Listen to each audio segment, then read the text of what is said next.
राजभर, अच्छा, चंद्रशेखर के दोस्त जो हैं, सुहेलदेव पार्टी के जो अध्यक्ष हैं राजभर जी, वो चंद्रशेखर के दोस्त भी हैं। चंद्रशेखर हुए, MIM के राष्ट्रीय अध्यक्ष हुए और राजभर साहब हुए। उसके बाद अखिलेश जी के चाचा जी को भी मिला लिया है। तो साथ में खाना खाते हैं और एक थर्ड मोर्चा बनाना चाहते हैं, मगर आपस में आपसी इनका इतना एक दूसरे के प्रति लगाव नहीं है जितना दिखाने का काम कर रहे हैं। सब एक दूसरे को काटने के लिए हैं और ये लोग राजनेता हैं, इनको जनता से कोई लेना देना नहीं है। जहाँ भी इनको अपनी राजनीतिक अच्छी लगेगी वहाँ जाएंगे। ये बीजेपी में जा सकते हैं, तो उनके बारे में क्या बात करना है। बीजेपी में थे पहले वो? हाँ, तो बीजेपी में चले जाएंगे। अब वो तो कभी किसी के साथ आते हैं, कभी किसी के साथ जाते हैं। वो अपने लोगों की लड़ाई नहीं लड़ रहे हैं, वो अपनी लड़ाई लड़ रहे हैं। राजनेता जितने भी लोग होते हैं वो बहुत कम लोग हैं जो अपने लोगों की लड़ाई लड़ते हैं, अपने लोगों के जो इशूज हैं उनको उठाने का काम करते हैं। वो अपनी लड़ाई ज़्यादा लड़ते हैं, क्योंकि उनको टिकट कहाँ मिल जाए, राजनीति में वो कहाँ कामयाब हों। उन्होंने कह भी दिया है कि अगर बीजेपी हमारी बात मान लेगी तो हम बीजेपी में चले जाएंगे। वो तो बीजेपी के प्रोडक्ट ही हैं। तो वो उत्तर प्रदेश में कोई बहुत बड़े चेहरे नहीं है। उत्तर प्रदेश में उनका कोई ज़्यादा इतना भी वोट बैंक भी नहीं है।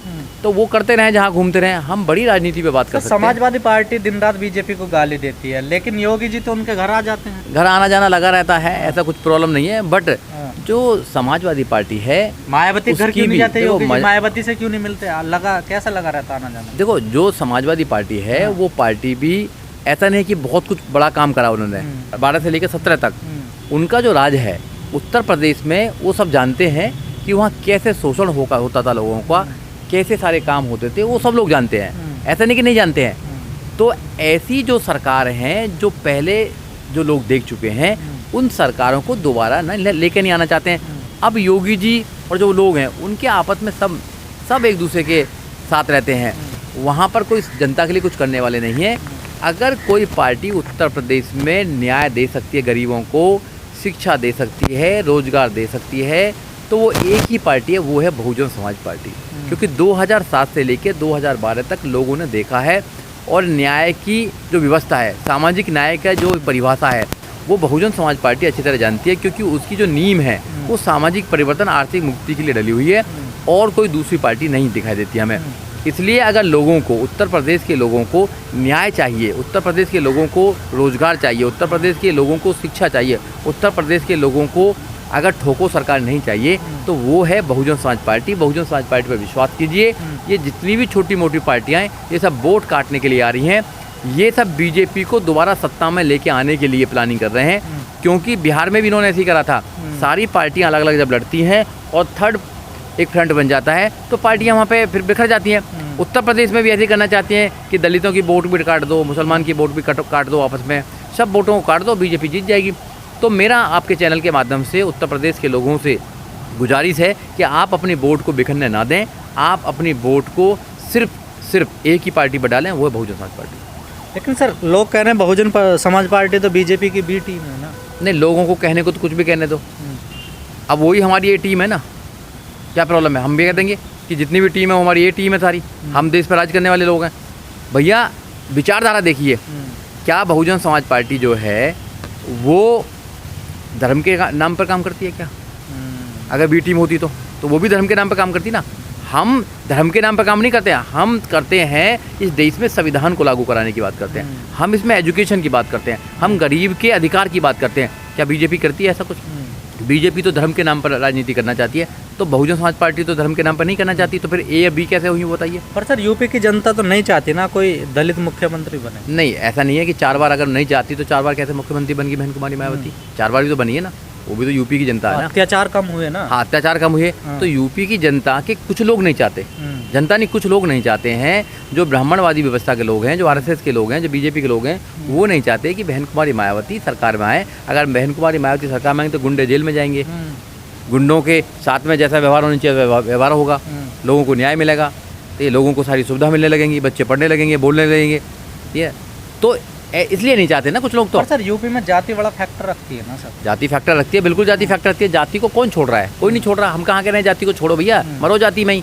अगर तुम्हें जाति में रहना, मरो ना जाति में ही, सब कुछ जाति में करो, कोई प्रॉब्लम नहीं है। बट अपने बच्चों के भविष्य के लिए तो छोड़ देखो ना।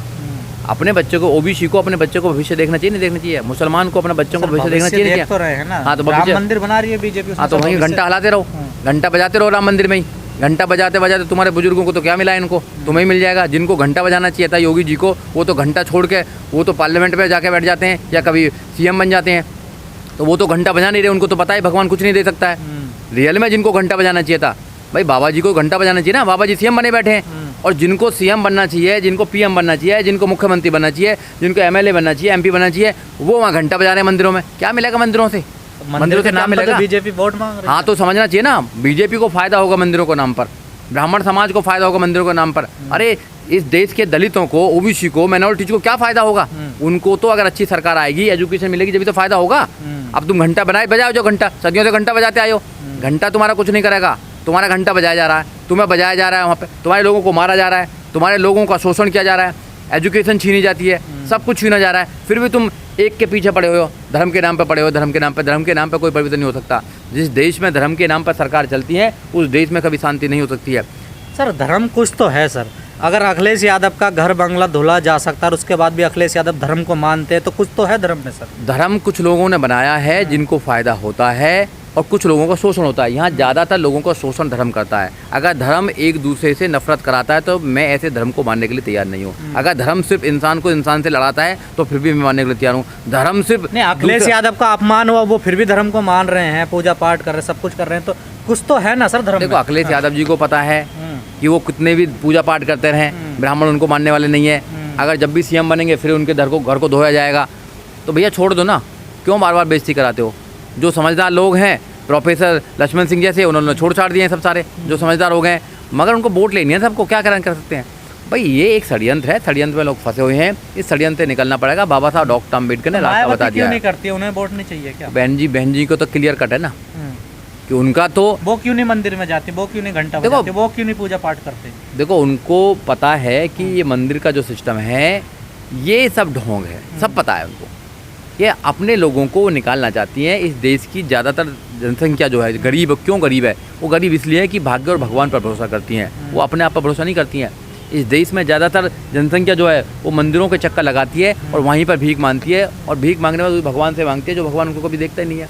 तो जो भगवान का डर दिखा के लोगों को बेवकूफ़ बनाया जाता है, तो कुछ लोगों का धंधा चलता है और धंधा बड़े लेवल पर चलता है, तो वो धंधा कमज़ोर ना हो जाए इसलिए धर्म का काम किया जाता है, भगवान का काम किया जाता है। और जब कि इस देश में भगवान को बढ़ाया जाएगा, समझ लो कि कुछ लोग आगे बढ़ रहे हैं, कुछ लोगों का षड्यंत्र है, षड्यंत्र को समझना पड़ेगा। ये षड्यंत्र ऐसी थोड़ी आसानी से समझ में आ पाएगा।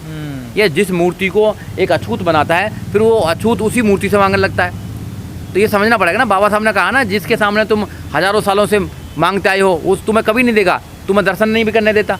एक भगवान से कोई मिलने जा रहा है और दूसरा आदमी पुजारी उसको रोक देता है कि तुम ऐसे भगवान की, मतलब भगवान पे परछाई पड़ने से भगवान पवित्र हो जाएगा। जो भगवान सबको बनाता है इनके अकॉर्डिंग, उसको देख के पवित्र हो जाता है, तो कैसा भगवान है का? तो ये सब ढोंग है, ये षड्यंत्र है। इस षड्यंत्र को समझना पड़ेगा, और जो व्यक्ति इस षड्यंत्र को समझ जाता है वो अपने आप में बाबा साहब डॉक्टर अम्बेडकर बन जाता है, वो मान्यवर काशीराम बन जाता है, वो बहन कुमारी मायावती बन जाता है। तो समझना पड़ेगा षड्यंत्र को। हम गांव-गांव में जाके, घर-घर में जाके नौजवानों को तैयार कर रहे हैं। माना कि अभी हम तैयार नहीं हैं, हमारे नौजवान तैयार नहीं है, मगर हमारी कोशिश है, लाखों करोड़ों लोग जो एक्टिविस्ट हैं वो लोगों को जा कर तैयार कर रहे हैं कि आप इस षड्यंत्र से बाहर निकलें, आप एजुकेशन की तरफ जाएँ। अगर एजुकेशन की तरफ नहीं जाएंगे तो आप कभी भी सच्चाई को नहीं पहचान पाएंगे, क्योंकि एजुकेशन ही एक ऐसा माध्यम है जिससे कि तुम हर परेशानी को खोल सकते हैं, हर परेशानी की दवा कर सकते हैं। एजुकेशन को प्राप्त करो। अगर आप अपने बच्चों को एजुकेशन नहीं दोगे तो वो कभी भी इस देश के अंदर राजा नहीं बन पाएंगे। एजुकेशन लेने के लिए अगर कुछ भी करना पड़े तो आपको करना पड़ेगा। अच्छी सरकार होगी तो आपको जो फंडामेंटल राइट है एजुकेशन, वो आपको मिल जाएगी। अगर आपको अच्छी सरकार नहीं होगी तो सबसे पहले एजुकेशन को ख़त्म करेंगे, क्योंकि अनपढ़ बनाना चाहते हैं, और अनपढ़ जब मजदूर हो जाता है तो 500 रुपये कमाता है, सिर्फ अपने बच्चों का वो पेट भर सकता है, वो इस देश में कुछ अच्छा नहीं कर सकता।